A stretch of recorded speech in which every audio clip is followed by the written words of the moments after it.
Maskot je bežnou súčasťou mnohých športových podujatí, no toto je top 5 najhorších maskotov, akí kedy vznikli.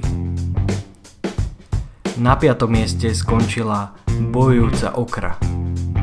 Tento americký maskot patrí Univerzite Delta State a stal sa synonymom nástupu mladej generácie.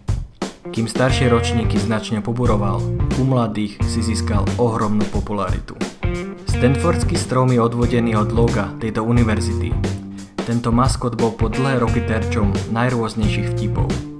Všetko ale vyvrcholilo v roku 1998, kedy skupina študentov, ktorá si hovorila Phoenix 5, ukradla tohoto maskota a následne ho držala v zajatí 2 týždne. Táto aféra sa zapísala medzi tie najkurióznejšie a teda právom mu patrí 4. miesto. 3. miesto obsadil bláznivý krab. Ten bol oficiálnym maskotom sanfranciských obrov v sezóne 84. No počas celého roka bol pod neutíchajúcou palbou rôznych fľaš a odpadkov. A to hlavne z radu domácich fanúšikov.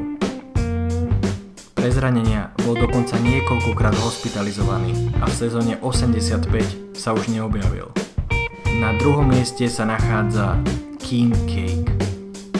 Táto postavička síce nie je oficiálnym maskotom New Orleanských Pelikánov, no z času na čas sa objavuje pri zvláštnych príležitostiach. Svojím výzorom straší nielen svojich súperov, ale občas aj niektorých okolo idúcich.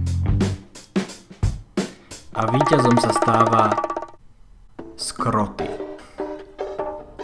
Tento maskot vznikol v roku 2001 a je výsledkom Rhode Islandských študentov vytvoriť maskota, ktorý by mal skutočné gule. To sa im nakoniec aj podarilo.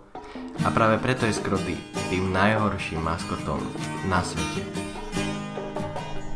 Ak sa ti video páčilo, tak ho nezabudni podporiť lajkom, odberom, prípadne napíš koment.